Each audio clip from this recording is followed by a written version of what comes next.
What's up, everyone? Welcome into the All 22 NFL podcast, the official podcast of the All 22 fantasy football platform. It's the only fantasy football game with full 53-man rosters, including offensive linemen, where you get to choose personnel packages and have access to PFF grading and advanced stats to make decisions each week. To learn more, go to all-22.com or go to the App Store on Google or iOS. You will be able to download the app. Ray, dude, we're a week away from Thanksgiving. How are you? I'm doing great. You know how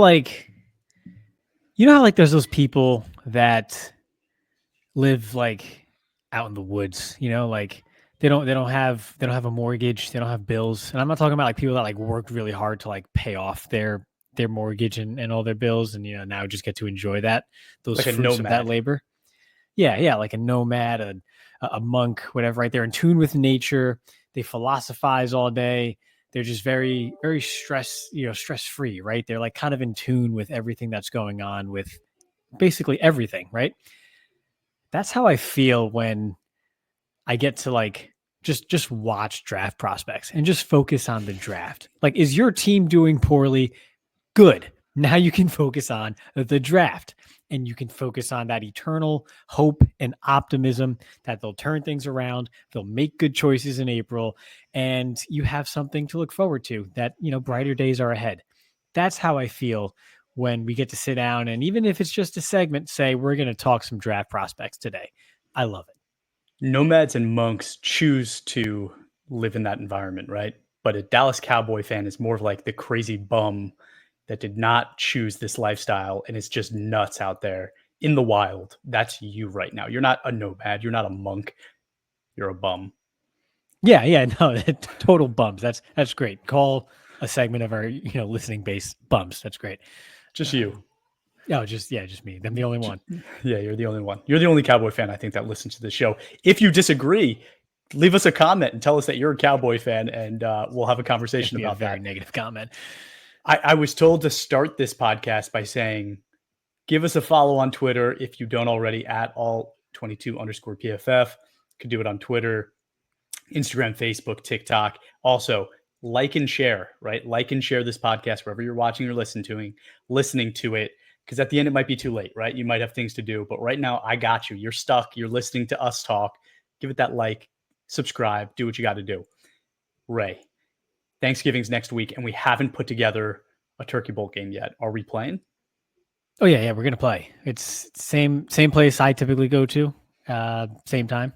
I actually don't remember if that time is 9 or 10. I forget until like the night before every year. But yeah, we'll be playing at that special place that we can't. So one of the people on this call doesn't drink, and for those of you that are out there, right, like you probably know the day before Thanksgiving is typically a drinking holiday. So somebody on this call has a huge advantage on the other one playing a turkey bowl because the other person drinks. I'm not going to get into semantics and tell you who. But yeah, so I'm excited to play. I never know what time the game is, but I'll be there. I promise. I thought your initial thing that you were like being out in the woods, whatever, was a Joe Douglas thing. Like I thought you were going to like somehow turn that into Joe Douglas. But let's talk about Joe Douglas, who was just fired by the Jets. Joe Douglas was the GM there for, I think, 5 years. If you look at the state of that roster, you'd probably say that he did a pretty nice job putting together a team. So I guess the conversation today is like really just like what went wrong and like why did he get fired? Because we are the GMs of our all 22 teams. How do we prevent that from happening? I think the answer for me is don't let Aaron Rodgers choose the personnel that's going to be on the team. I don't know if that was a Joe Douglas decision or an ownership decision, but in reality, I think that's why people are getting fired right now. Yeah, it's they fired the GM because of the bad personnel choices that were made by someone who's not the GM, but acted as the GM because the powers that be, aka ownership for the most part, gave him that power.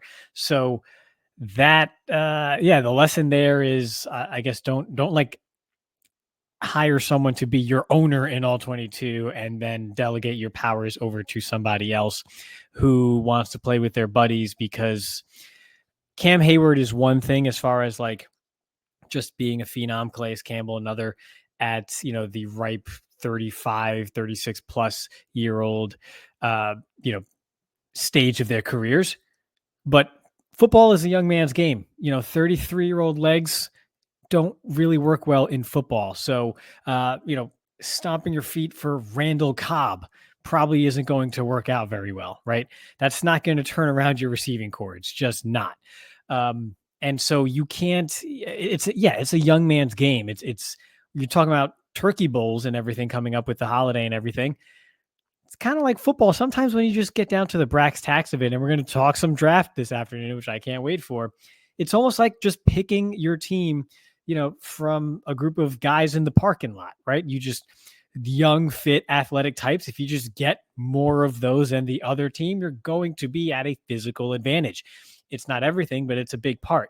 And the Jets moved away from that after several years of really quality drafting overall. Because like you said, Chris, that roster is strong when you look up and down that roster, especially at the premium positions too. They got, top flight cornerback room. They had Garrett Wilson. They have Quinnen Williams.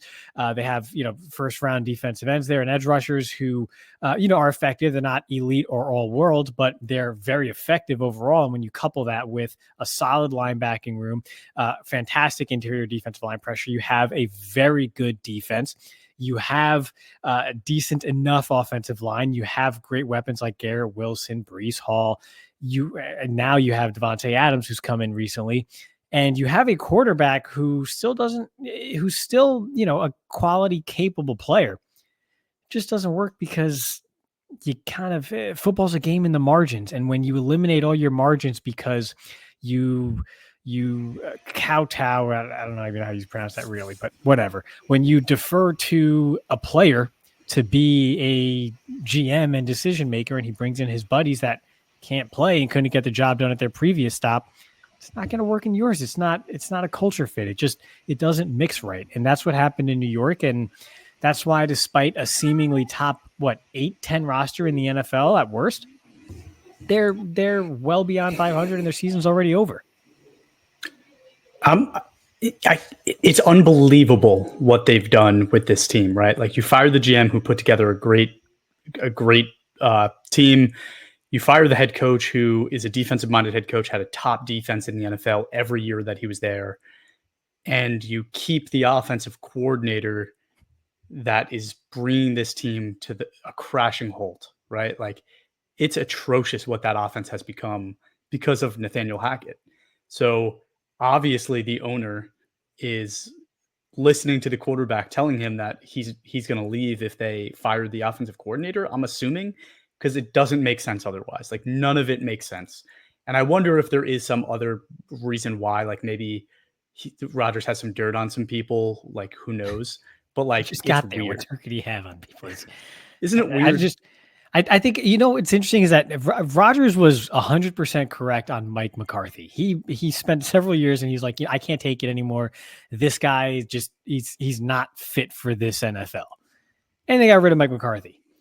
But at the same time, he goes to bat for Nathaniel Hackett. And it's like, I can't wrap my head around it. How can you see the light on McCarthy, but then sit here and stump for Hackett? That's what boggles my mind. And you can't bat 500 in that scenario. This isn't baseball. You have to, again, this is a game in the margins. You cannot make a mistake that big. And for some reason, he's hitched his wagon to him and it's costing him big time. So maybe you got it right from the beginning. As an all-22 owner, how can you avoid the same mistakes? Do not give away the keys. Do not give away the keys. If you're the GM, you need to be the GM. Do not give away the keys. Okay, Ray, we were talking about Thanksgiving. Next week is Thanksgiving. Why don't we do a little fun segment? Talk about what players this season are we thankful for, Ray? What players are you thankful for? Start it off. I got okay. 2 or 3 myself. I'll start it off. I'll start by talking about Brian Burns. On the platform currently, he is the number 4 overall edge as we record. In total points scored this season, probably dropped down to about 8 or so because the Giants had a bye week this past weekend, so others might catch up. But overall, top 10 edge, 13th grade wise, but consistency week to week puts him scoring wise in the top 10. Now, he's doubled in 2024 on just 12% of his pass rush snaps off the edge. And he has a pass rush win rate of 25% versus 21% last year. So decent, increase there going from Carolina to New York. And I think part of that is because now in New York, he's being asked to do what he does best, which is be disruptive on the edge, as opposed to be everything and be a complete player for a Carolina defense that, yes, they had Derek Brown, but outside of that, that front wasn't as deep as they had hoped after investing several picks on that defensive front. There's a difference there. Now that he's being asked to do what he does best, he's playing well. So I'm thankful for Dexter Lawrence because of what he's done for Brian Burns, because we've talked about here in this podcast several times in several episodes how much we like Brian Burns and what he brings to the table, but it never quite was able to be put all together when he was in Carolina because situation was bad. That defense as a whole was stretched thin. They lean on their stars a bit too much because they didn't have too many. And it's not like the Giants themselves are a great roster or anything, but at least on defense, on the defensive line in particular, those players complement each other so well. And it does make things easier for a guy like Brian Burns, who has the tools, but wasn't able to just be what he does best, which is just be a disruptor on the edge. Now that he's able to do that, he's a top 10 edge in the league and in the platform. And because of that, I'm thankful for Dexter Lawrence. I love that, Ray. That's a beautiful one. You kept it in New York though. I'm going to go outside. All right. We've talked about the Panthers situation and how one of the things we really liked that they did this offseason was they invested heavily on the interior of the offensive line. And it improved that group significantly. Those players are doing great. But how about the Lions? We didn't talk about the Lions and what they did enough, because the Lions, we know, right? Like they went and had Penny Sewell, they have Taylor Decker, they have Frank Ragnow. But when you have a few things missing, they didn't say, hey, we have two of the best tackles, we have one of the best centers, we're good. You could just basically fill the gaps with like nobodies. No, they went and got Kevin Zeitler.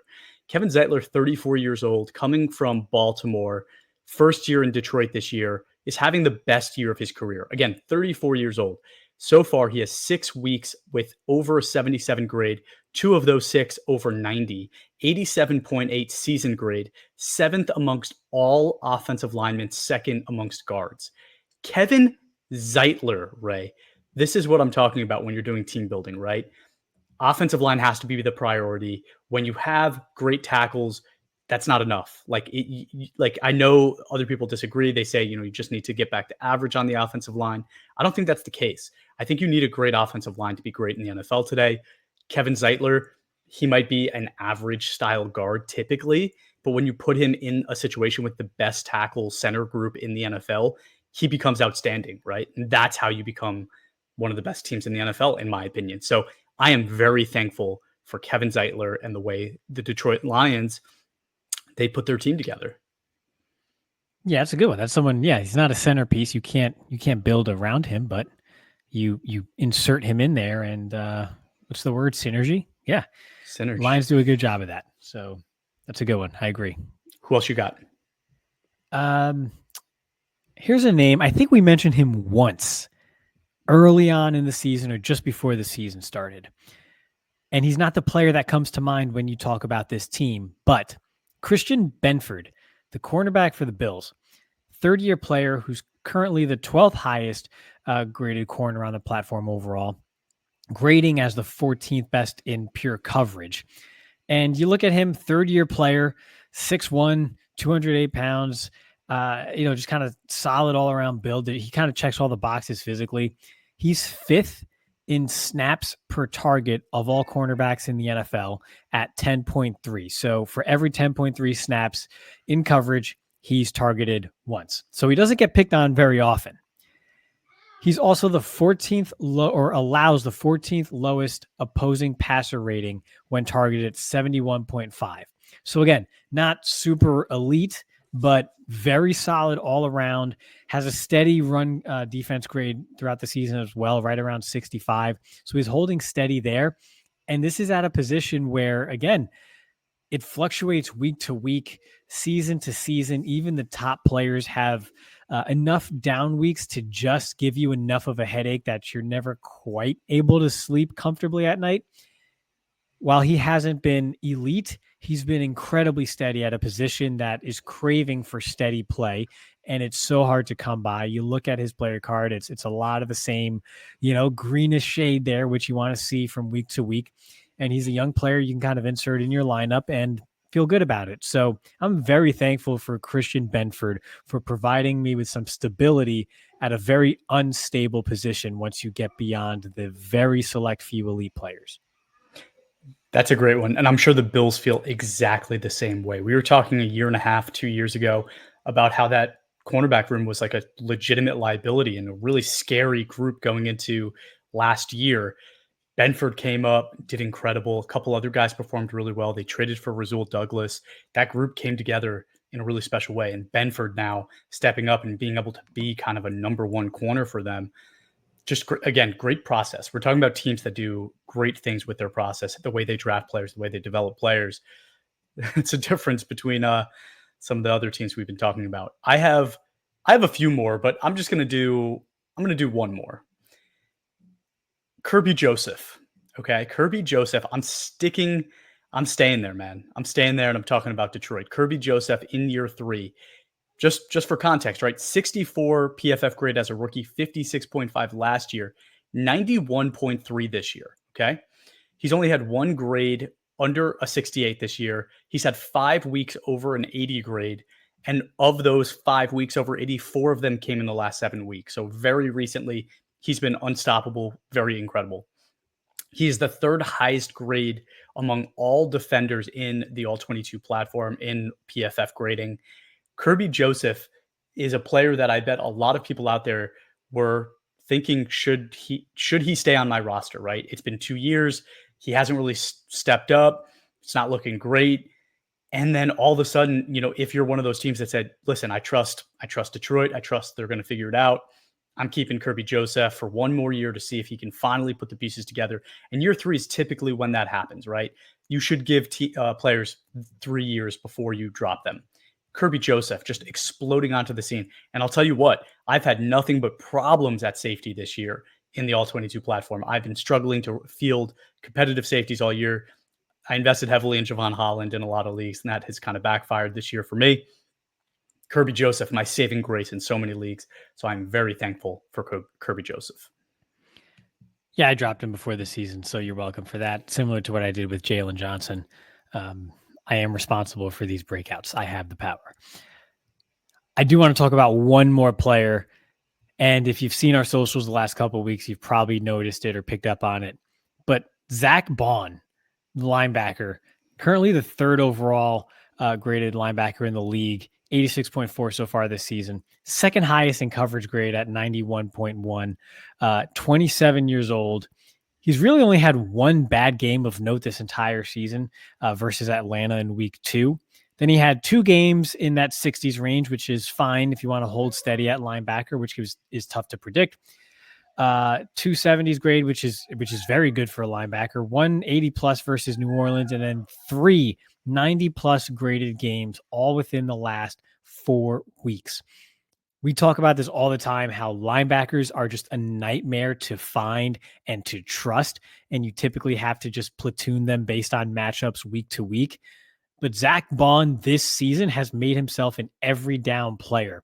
And that's something to be very thankful for, because that is incredibly rare. There's only maybe 5 or 6, 8 tops in the entire league or in the entire platform that you could really honestly say that about. And I'm not sure if this lasts for another year, 2 or 3, because coverage effectiveness in particular at linebacker can be hit and miss and can vary greatly from year to year. We saw that with Tremaine Edmonds a couple years ago. But for 2024, Zack Baun has been a godsend. So I'm very thankful for Zack Baun. Fantastic shout out. Zack Baun has been crushing it in the platform, and it's a position that's really hard to get right. You have to feel for the Saints, because this is a team that's starving for talent, right? And Zack Baun was there for 5 years and struggled, 4 years and struggled pretty hard, leaves, goes to the Eagles, superstar, right? Like immediate superstar. He's been fantastic. So I did have Derek Carr on my I'm thankful for list because What? hear me out. I'm listening to people talk about how bad he's been or how he's not the answer there, how the Saints need to move on, how they need to reset. And I get that they need to reset. I don't think Derek Carr can be your scapegoat for that, right? Like 4 of 8 weeks with above 80 grading. He's only played 8 weeks. 6 of those 8 have been over 72 grading. 86.2 season grade is third best amongst quarterbacks. What do you want this guy to do, right? Like the offensive line has been depleted. There's nobody there to block for him. The defense hasn't been good, right? Like I'm thankful in the All 22 platform for a guy like Derek Carr because he saves a lot of seasons, right? If you have a quarterback that went down with an injury, if you had Dak Prescott and you had Derek Carr as a backup, you're okay, right? Like that's big. That's big time. I don't think Derek Carr should be thought of as the mistake. I think it's all of the other things in New Orleans that just haven't really worked out. Tell me if I'm wrong. No, you're not wrong for what's happened so far, but I don't know if you could trust that with how bad things are in New Orleans from here on out. Like the best of those days may have already happened. The best may be behind them, and that's what's scary. So you could be thankful for the good times, you know. If someone you just wish someone was there to tell you that those were the good old days while you were still in them, but they might be done. They might be. That's fair. I am thankful for what has happened. The future might look very different. And that offensive line, right? It's been so bad. Also, they're like 70 million over the cap projected for next year as is. So they got to cut like everybody. So we'll see what that looks like. But for this year, I'm thankful for you, Derek Carr. I have Greg Rousseau on my list too. I'm not going to talk about it. We've talked about him before. Let's go on to the next segment, things we want to talk about. Easiest remaining schedule, right? Playoffs are coming. It's a few weeks away from playoffs. I think we have week 12, 13, 14. So we're 3 weeks away from the playoffs beginning in all 22. There are some matchups that you can definitely take advantage of. So do you want to kick this one off? Yeah, I'll do it. I got a couple here I could touch on. And the first we just saw relatively recently here. Guard Zion Johnson. Currently guard 28 in the platform, right? So he's a fringe guard 2 for most, right? He's probably not your top option at guard. But, you know, depending on the week or where you kind of invested heavily in your roster elsewhere, he might be your bona fide guard 2 that you're starting each week. So week 12, he's going up against Baltimore, which is a tough matchup, right? And then he's got one landmine in week 14, which is against Kansas City and Chris Jones. So landmine. Aside from that, you've got Atlanta, Tampa Bay, and Denver. None of that scares me. In fact, those 3 pretty much excite me. Denver's kind of playing well as a unit, but they're not necessarily an imposing interior type of unit there that would scare me against someone like Zion Johnson, who is in an offense that's just kind of downhill with a quarterback that's playing well and now making plays with his legs, which is, of course, going to make things a bit easier up front as defenses have to account for that. So I'm pretty excited about those matchups. I'm not starting him against KC, so maybe in the first round of the playoffs, if you don't have a bye week, you might want to look elsewhere. But outside of that, I think those are 3 very enticing matchups during the most important weeks of the season or of the playoffs, that is. So I think Johnson is going to be a bona fide starter for the playoffs after you get by Kansas City in week 14 there. So I'm excited about his prospects there for sure at a position like guard, where we talk about how it's not the deepest. And if you can get a really reliable or performing well second guard, that can make a difference. That's a good call out. I looked at this a little bit differently. So I mean the Bills, right? I called out the Bills. They play week 16 against New England. They play week 17 against the Jets. The Jets have been atrocious. We just talked about that. New England hasn't been great themselves. New England and the Jets are both bottom tier run defense teams. So you can look at Connor McGovern, you can look at Dion Dawkins, you can look at James Cook, and you can say those are fantastic players that you want in your lineup week 16 and 17, right? So like those 2 players or 3 players in particular, but also New England is second worst in pass blocking as well. So I talked about Greg Rousseau a little bit, Ed Oliver, Bernard, right at linebacker. Like those guys should absolutely feast those weeks. So some things to look at. I looked at it a little differently, but it's really if you have players on the Bills for your championship, championship week and this like Super Bowl, like those are guys that you have to put in the lineup those weeks and do so confidently. Cool. Yeah, I get that. So play Chargers linemen, except for when they play Kansas City. Absolutely. Basically. Yeah. So I got one more. And even if I was following your logic here, I think I would narrow it down to this particular player based off of something I said a few weeks back when we were talking about his counterpart here. So Boye Mafe, remaining schedule for the Seahawks, Arizona, Jets, Arizona again, Packers, Vikings. None of those are, aside from the Jets, are necessarily bad teams right now, but there's not an elite tackle in that group. And I love Paris Johnson. I think he's getting there. Zach Tom. So I love Paris Johnson. I think he's getting there. But if the toughest matchup you have for the rest of your All-22 season is a second-year Paris Johnson, then that's perfectly fine. Especially at a position as important as edge, you're in pretty good shape if that's the toughest one. And then when you hit that Vikings matchup in championship weekend, if you make it that far in the playoffs, that's a plus matchup for an edge rusher. And the reason I'm singling out Boye Mafe is because I kind of talked about it with Derek Hall a couple weeks back about how a lot of his success was just kind of hustle and motor. And while that might work, could also wear down as the season goes on and, the season gets long. And so if I have to count on one over the other, I'm hanging my hat on Boye Mafe, but it does go to kind of your earlier point for the Seahawks defensive line as a whole. But I really like in particular Boye Mafe's prospects. Okay. All right. Again, I don't really agree with you. There's some elite tackles in there, but it's okay. I also wanted to target the Cowboys. So you can tell me if I'm wrong here, right? But week 13, they play the Giants. Week 15, they play Carolina. So those are two very favorable matchups for honestly most of the players on the team.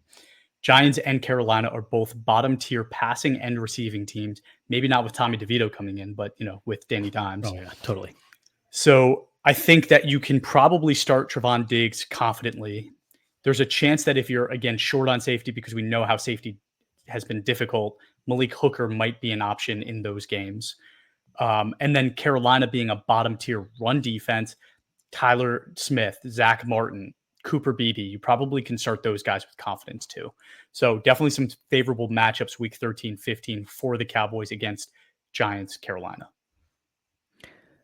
It's a favorable matchup for everybody because you could be the Panthers and be like, I get the Cowboys this week. So look at that. Like Cooper Rush, JC Horn's going to go off.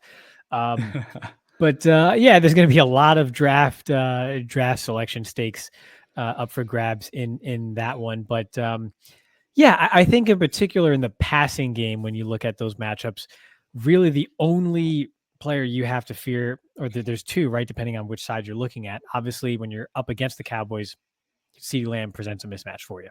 Outside of that, when you are going up against the Giants, it's where do they line up Malik Neighbors?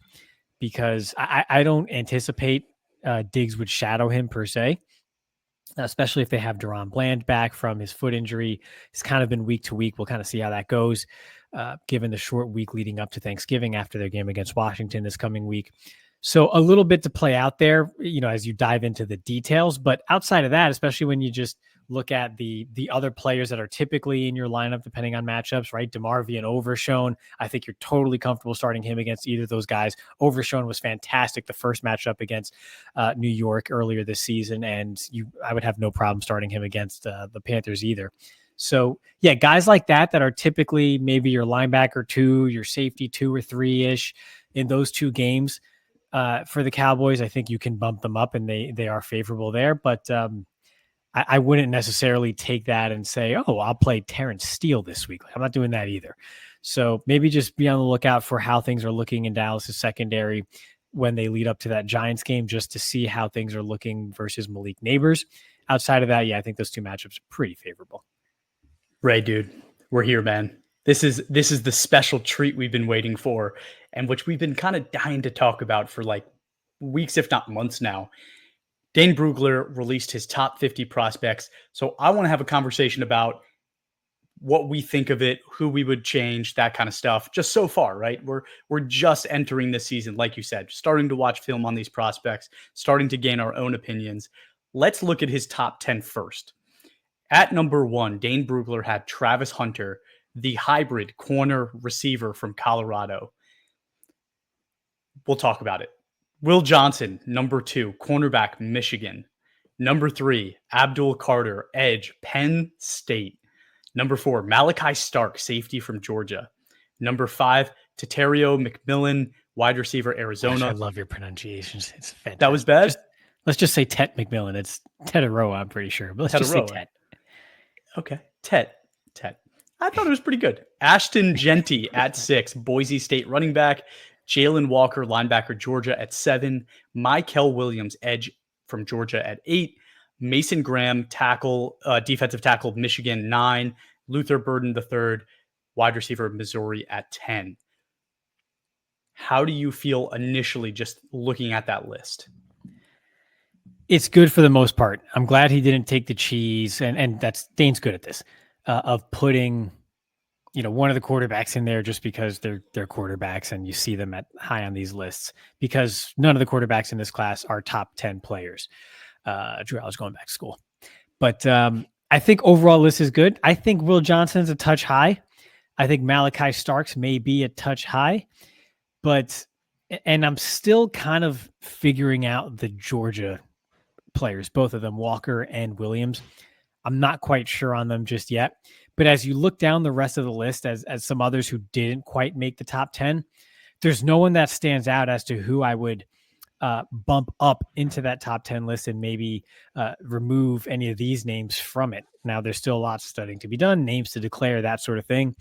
But I think, by and large, I don't have much of a problem with it. Like I said, I think Johnson's a touch high.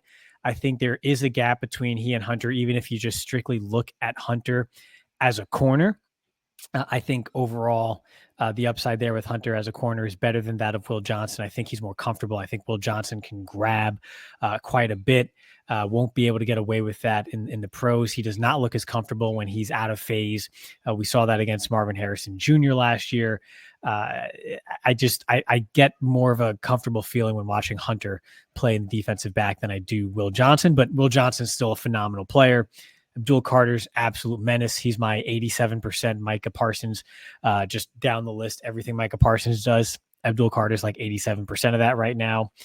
And then, I'm still just trying to figure out the Georgia players, but I think by and large, as far as purely how good these players are, and if I had to make a top 10 list of the current prospects, I think it's pretty well done by Dane, with maybe a little touch of an adjustment here or there for the Georgia guys and Starks and Johnson, but overall, pretty good list.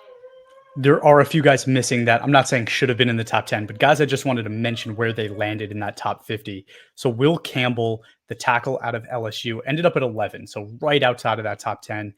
You mentioned some of the quarterbacks, right? Cam Ward, cornerback, Miami, ended up at 16 currently on the list. Shedeur Sanders, quarterback, Colorado, is at 23. That means that he is projecting both of those in this class, right, to be first-round picks. Kelvin Banks Jr., the tackle from Texas, is at 18. Emeka Egbuka, I don't know if I did that right, receiver, Ohio State, guy I really enjoy watching, 35 on the list, and wide receiver Isaiah Bond from Texas at 45 on the list. So those are names that just are guys that I definitely have been keeping my eye on throughout the last year or two.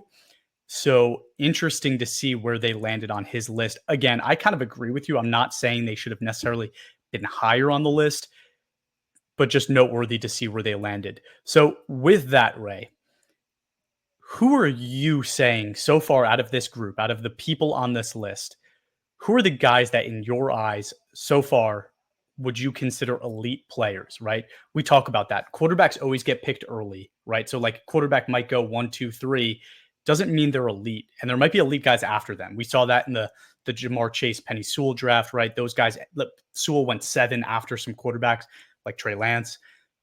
That happens, right? These elite players end up falling a little bit. So that list also can totally vary year to year, how many players get that elite tag from us.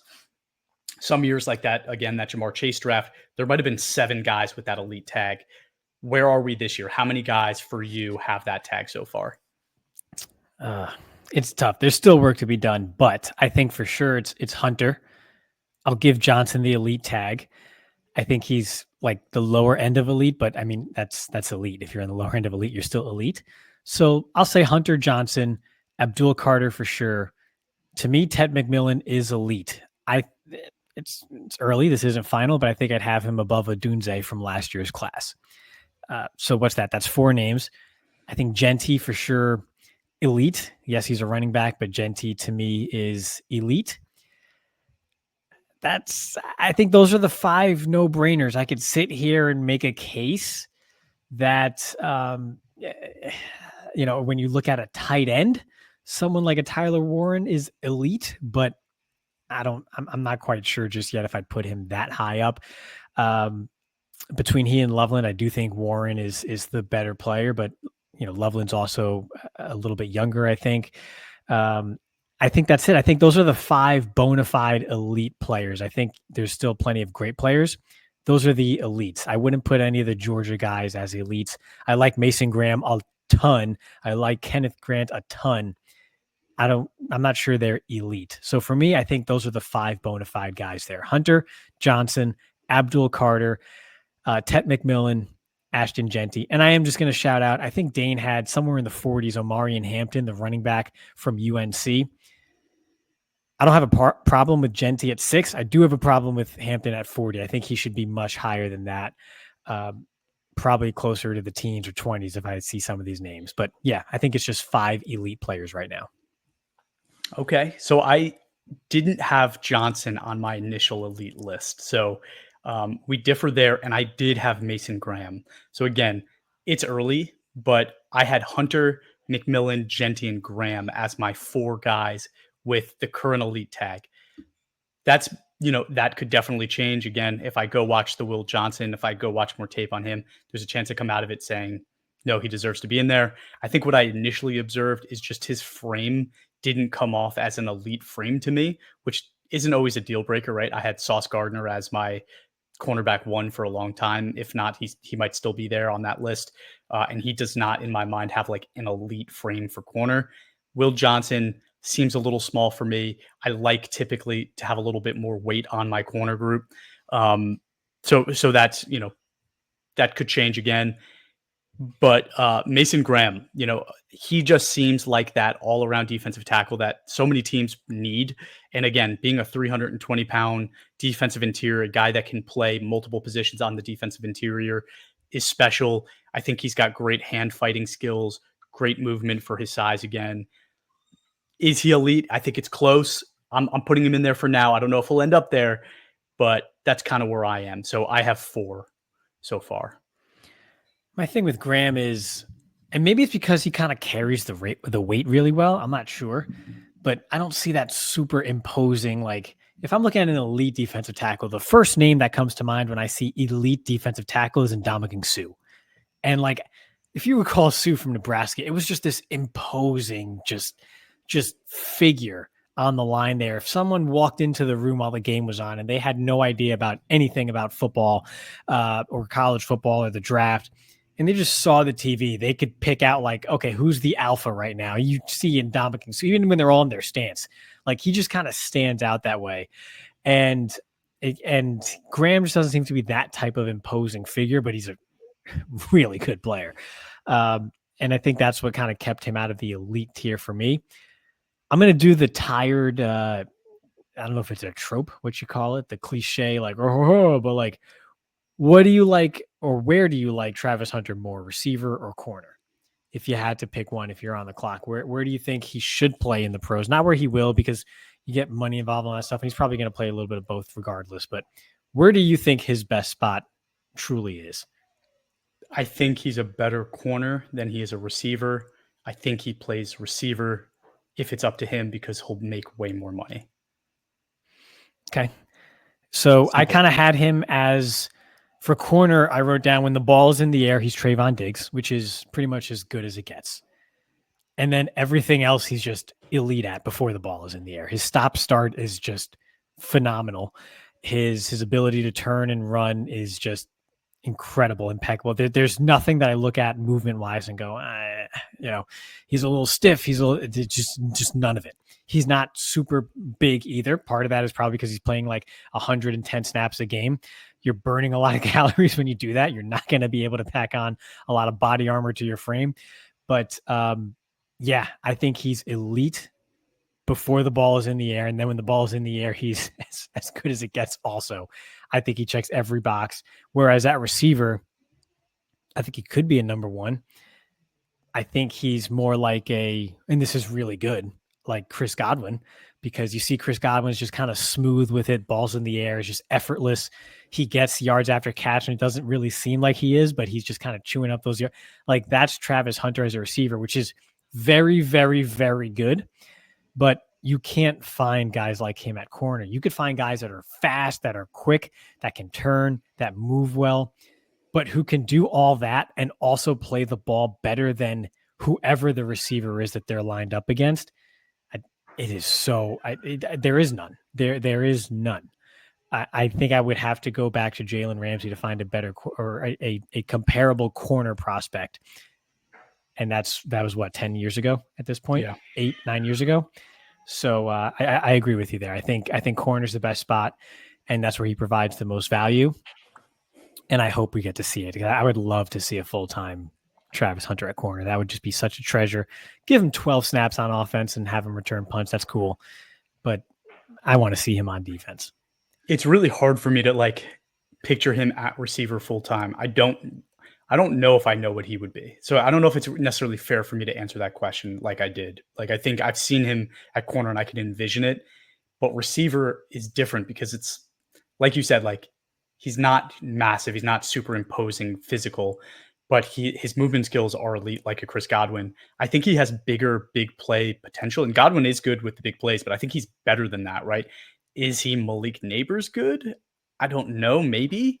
But like, I don't know if he has the same kind of like slim man vibe that Neighbors has. I think it's a little different there. I would agree with you. It's more Godwin. So I don't know. That's what I'm saying. Like, I feel like it's an incomplete picture at receiver because he plays both. But at corner, for some reason, I can see it so clearly. And it is so special because of his ball skills, because of his breaking ability. It is special. And yeah, like right now, I'm looking at my list of top corners in the All-22 era. It's Sauce, it's Surtain, it's Horn, it's Stingley, Gonzalez, Witherspoon. He's probably better than all of those guys, right? Like he's clearly better than everyone besides Sauce.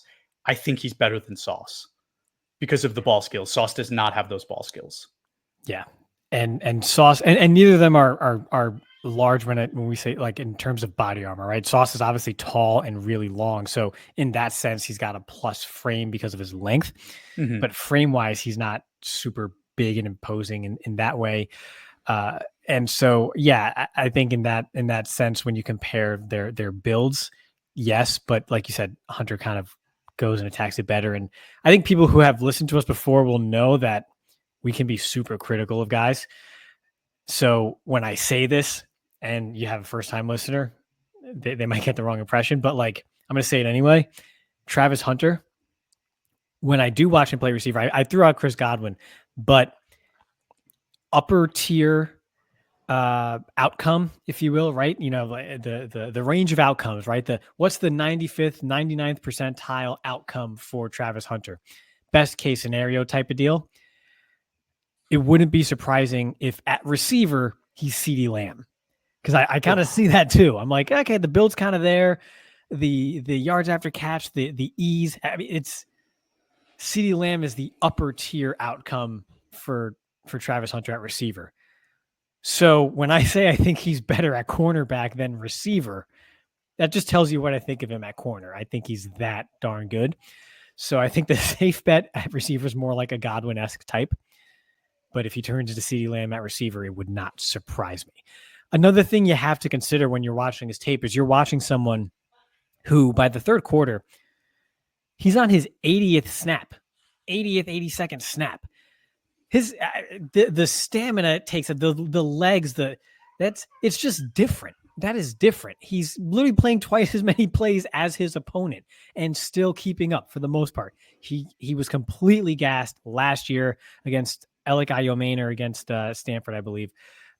So yes, but outside of that, I mean, in general, that's something you have to keep in mind when this guy is running past people and running past angles with 6 minutes left in the third quarter. He's doing that on snap 89, and the people chasing him are on snap 38. It's just different. So I think he's a phenomenal player. I do think you have to kind of monitor his usage because the pros is different. But I can't bet against anything that he could potentially do in the pros because I think he's that good. Yeah, I think the question to the team that drafts him is, do you want, 80% of what he could be at both positions or 100% at one of them, right? Because I think he can be the best corner in the NFL if he chooses corner and solely corner. But if he chooses both, I don't know if we ever see that, right? And I agree with you. The NFL is a different animal. There will be injuries that come with playing both sides because you're going against the best of the best. It's faster, it's stronger, it's all of those things. There will be injuries. Question for you now. I think we both agree Hunter's probably number one on this list of top players, undoubtedly. Who's number two? As of right now. For me, it's Abdul Carter. I think I think when I look at the edge players in this class, I think he's a clear cut above James Pierce, and the others, Texas A&M guys, are a bit different, a bit bigger. But Abdul Carter, when you watch him play and you watch him rush the passer, you go, wow, he's long, he's fast, he's quick, he's got bend. He's probably 244. And then you look and he's 259 pounds, 260. Like this is a big figure at edge rusher. And he's just with ease, just gets in the backfield. He changes the entire game. To me, he's the clear edge one and the next best player on the list for me, because another thing to keep in mind is he kind of followed the Micah Parsons route that we never got to see at Penn State because of COVID in 2020 and Micah Parsons not playing his junior year. The plan was always for Parsons to be a full-time edge after playing 2 seasons at linebacker at Penn State. That's exactly what happened with Abdul Carter. He was a linebacker for 2 years. And last year in 2023, they did play him on the edge a bit more and blitz him more from the middle, kind of mugged him up over the A-gap. But this year, he's a full-time edge. And from the get-go, he was just disruptive, the most disruptive player on that defense, a very good Penn State defense. And each week he's getting better and better and better. And he's not a one-trick pony. He is phenomenal against the run. When you run zone to his side, he just knifes through the backfield. So he's just so disruptive. You can't do it. You cannot do it. You can't run zone to his side. He will blow up the play. So it's not just against the pass. And like I said, this is his first year as a full-time edge rusher in college. And he has ascended to clearly the top edge rusher on tape for me. So the sky really is the limit for him. But I will say he's not, I won't say anybody is Micah Parsons until they end up being Micah Parsons, but he is of that ilk, of that mode. To me, he is the second best player in this class. Okay. All right. People, you heard it here first. Now, we talked about Travis Hunter being the number one corner potentially of the All-22 era, which is, for those listening for the first time, it's 2020 to now, right? So now going into 2025, 6 years. Is there any other player in this draft that you think could be in the conversation for number one at their position in the All-22 era? Oh, man. No, because I loved Kyle Pitts too much to put either of these tight ends up there. Definitely not a tackle. Like Graham, but I would. What about Genty? Defensive interior. He's not better than Bijan to me yet. No, I don't think so. And even so, even if his tape, I could put on his tape and I think he could go toe to toe tape wise, film wise with Bijan. The thing is, Bijan's also coming in with less mileage. I think Genty's gotten a lot of carries, and it's fine for now. But when he's 24, 25, is he for sure just a one contract guy because he comes in with so much mileage at running back? That's something that concerns me. I think there were some better receivers out of the backfield, but Genty's phenomenal, but I would not have him at the 1-1. I think Bijan takes that, and because Barkley's a bit too old for the All-22 era. But yeah, I would put Bijan over Genty, but Genty still in his own right is very good. And I would have a discussion about Genty versus Gibbs because I love Gibbs's just explosion and just overall top speed as a pure runner. That's also very rare. I think that's sort of balanced out by Gentry's contact balance. So that could just be a flavor of ice cream thing. But to me, he's not a clear cut number one in the era type of guy. So I don't see any others. And that could all change. That could all change. This is just preliminary. What about the quarterbacks, right? So he has Cam Ward right now as his number one quarterback at 16. Shador is number two at 23. I know Drew Aller, your boy, isn't on the list, but you're thinking he's going to stay in college. What do you think about the way those two are ranked? Do you think anybody else should be in the conversation with them? And do you think it makes sense to start putting them in that conversation around 16? I think so, but they have some fatal flaws. To me, Sanders holds on to the ball too long. I think he's pinpoint accurate at times. I think he can really put the ball, just certain throws you can't hand it off better than what he does. I think he's just a very accurate passer of the football. I think he can command an offense well and read defenses. The problem is he holds on to the ball too long, he being Shador Sanders, and that won't work. That's a Justin Fields level issue. I don't want him to be like Justin Fields at all, especially considering he's not 230 pounds and runs a 4.40. And that's my major concern with Sanders. If he got rid of the ball quicker, I would be much more comfortable with him. I think that would put him in the top 5 because I do think he's that good of a passer and does have a decent enough element to his game on the ground to where he's not necessarily a true dual threat, but he could pick up yards with his legs if you leave gaps open and things of that nature. But the holding on to the football for too long is just, I cannot get over that. So if you want to put him at 16, I mean, I like to almost put quarterbacks in their own bucket when it comes to ranking, because to me, it's, are you a franchise guy or are you not? Or do you have or could you be, but because of one reason or another, there's a high chance for being a bust. To me, because of how long he holds on to the football and his time to throw, he has high bust potential. He has high potential because of all the other things I listed. But until and unless he gets better at that, I'm too concerned. I let someone else draft him. So where do I rank that? I have no idea, because you could say 16, but again, if I'm not comfortable, this is a quarterback we're talking. This isn't a defensive tackle where I can sort of scheme around his one bad trait. You can't do that at quarterback. So I don't know where to rank that.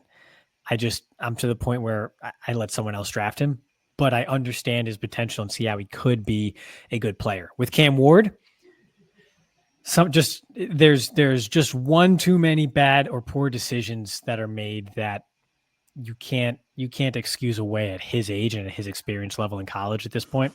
That's not my cup of tea. Neither of those quarterbacks are my cup of tea for those different reasons. So, like I said, where do you rank that? I just let someone else draft them. Is there anybody else, though? Is there anybody missing from the conversation? Quinn Ewers? Anybody? The thing about Quinn Ewers is I don't think he's fully healthy. I think he's playing through something. I think he has been playing through something, because when you watch him, he's never had a rocket of an arm, but his passes this year, they don't have the same zip, the same trajectory. You could just tell something is not right there. So I think we're seeing a banged up Ewers, and that's another one where I don't know what to do with. I think he might be that late first round special where someone wants a 5th-year option at the quarterback position.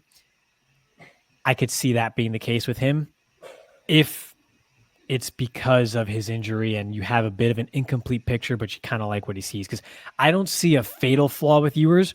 I just haven't seen him perform as well as during his high points as those other two names, because their highest highs, Shador and Ward, have been better than Ewers' highs. But I haven't seen the one fatal flaw with Ewers that concerns me like Ward and Sanders do. I'm not sure he's played well enough to be the top quarterback in consideration for this class. So again, I don't think you draft him over those guys, but I could see someone taking a shot because there's not that one thing that makes them turn away from him, and they want that extra year. So Yeah, every quarterback in this class has a big question, and with him, I'm just not sure what I'm getting with Ewers because I don't think he's healthy. So for me, Shador, I think right now is my number one. I don't know where he ranks. It's probably around maybe like 12 for me. I think all the reasons you said are accurate, right? But I do think that there's something special to him in the way he plays football. Um, he trusts his players in a way that I think is mature. It's different than a lot of college players do. Cam Ward, I think he's okay, but I do agree with you. I think age is a little bit of an issue. It's like, why did it take him this long to be this, right? And if I kind of think that about prospects, that's always a concern in my mind. Maybe sometimes that's a concern that isn't valid, right? Because we saw what like Jaden Daniels was this year so far in the NFL. And if you thought that about him and we're thinking the same things last year, which we were, you're kind of beating yourself up about it. Quinn Ewers, yeah, I think he's safe. I think he's a safe prospect, but I think a lot of teams will draft him knowing that he may never be the guy that takes them, to the Super Bowl, that can take them that far. I don't know if he has that in him. So that'll be interesting to see. I think he can definitely change that narrative if he goes into the playoffs for Texas and goes out and wins it, right? Like that'll definitely change the narrative to him. If again, like he is a big reason why they do that. So something to definitely keep your eye on. Last thing to talk about, position groups. Are there any position groups that you think are weaker than others, stronger than others? I think we just talked about quarterback being probably a weaker group. There are a lot of guys. I think that's like an interesting part about it. There might be like 5 or 6 guys that teams are talking about as first round guys. I don't think any of them really deserve to be top 10 draft picks, which would give me the feeling that this is a weak group because weak groups get top 10 draft picks, right? We've seen that year over year, teams reach on guys, right? So this to me is a weaker quarterback group, but it's not a terrible one. And then offensive line. So I don't think there's an interior offensive lineman with a top 50 grade, which is crazy because last year we had like a bunch of them that we loved. And if you didn't get your guy last year, you're probably kicking yourself. But the interior of the offensive line this year is definitely poor. I think tackle might be average. I don't think it's necessarily terrible, but it's nothing I'm like super excited about either. What are your thoughts? What other positions? So my one thing that I kind of disagree with Dane on, that like he cares what I think, he doesn't have Donovan Jackson in his top 50. And to me, Donovan Jackson is that dude at guard. Tyler Booker's fine. I think he's good. I think he's good. I think he's very good. I like Donovan Jackson, the guard out of Ohio State, a lot. And right now he's fanned out to play tackle because of injury. So Donovan Jackson currently is their left tackle at Ohio State. So we're not seeing him any longer play his natural position. To me, Jackson has all the traits to be a very good guard in the league. Between Donovan Jackson, Tyler Booker, there's not much else on the interior of the offensive line. I agree overall. Last year was the year for offensive linemen as a whole. But I do disagree with Dane on that one because I do think Donovan Jackson belongs up there in some capacity. I would have him around the 20s, maybe even the teens, just depending on, when I study some of the other names a bit more, see where I rank him. But to me, Donovan Jackson, based on other draft classes, is in that typical late teens, early 20s type of range. But I like him a lot. I think the interior defensive line is pretty good. Between the 2 Michigan guys, you have Walker out of Kentucky as kind of a late first as well. I think you have, I probably would take Byron Murphy over all of them, but that's because I really love Byron Murphy. But I think the Michigan guys and Walker make up a decent core for the top of the interior defensive line. So I think the interior defensive line is good for this class. Running back is very good for this class. It's not just Genty. There's Omarion Hampton. We anticipate Nick Singleton. There's Quinshon Judkins, Travion Henderson. There's a lot of names at running back for this class. So last year you should have beefed up your trenches. This year, go for the ball carriers. Running back, I like the receivers. So far, I like Luther Burden a lot too at the top. I'm not sure how deep it is just yet. We'll have to watch more of the second round type guys and kind of get a sense for that. But I think Luther Burden and Tet McMillan are guys I could hang with the receivers from last year's class outside of Neighbors and Harrison. But I think they're like right there in that Odunze type of tier for me. So that's a good one. Tight end's very good. Tyler Warren, Colston Loveland. I think you have a decent top there with some more names to follow. But to me, it's the interior of the defensive line. Maybe Nick Scourton's a defensive interior too. He likes to play edge currently, but I think that's an interior guy. So another name there. So I think on defense, it's interior defensive line. Offense, it's running back, possibly tight end. But I think for sure the offensive line is probably weaker than it's been in years past. And safety, I think it's Starks, maybe KJ Winston if he comes out. We're not sure yet because of his injury, and then not much else at safety that I've seen so far. All right. There's like sounds going on in the background, so I was trying to mute myself, but apologies for that. Oh, great. I agree with you. Wide receiver is looking like a good group, but it's been good, right? So this isn't necessarily like, I don't think this is a separator in terms of like the class rank with other classes, but it's a good class. The running back is probably the best class we've had in a few years. Debatable with the Bijan and Gibbs draft. Cornerback, I don't think you mentioned cornerback, maybe you did, but Will Johnson, obviously Travis Hunter, we talked about the top two guys on Dane Brugler's list are cornerbacks, but it's also pretty deep. I think when you look at the list, there's probably 5 to 10 guys that you could identify as guys being in the conversation for at least first, second round picks, which is really interesting. But that's also kind of consistent with how things have been. While last year, maybe there wasn't guys, talked about as being top 10 picks, there was a lot of good corners, right? So that's kind of the trend that we've been getting, right? As receivers continue to be good, people are going to want to draft corners to help stop that. So definitely an interesting trend. Ray, I think that's all we should share for now, right? Like there's a lot more work to do. We got a lot of grinding to do on this rookie tape. Anything else you want to talk about for before we hang up? I think that's good, man. I mean, for those of you who are with us, you know that we tend to share a bit of the All 22 film on this channel once we really dive into draft and really break these guys down, which is a lot of fun. So can't wait to get to that. But for now, I think this is a good intro to the top of the class, and we'll see where it goes. But like I said, I'm at peace, man. Talking draft, this is like everything else goes away. Like I don't have bills either when I talk about the draft. Like mortgage, what's that? Like no, it's just all about the draft. So I'm feeling good about it. But yeah, can't wait to dig in further and kind of move along in our draft coverage because April will be here before you know it, and I for one cannot wait.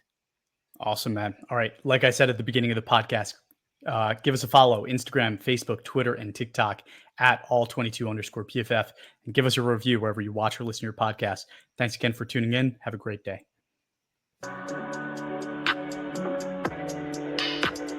Go.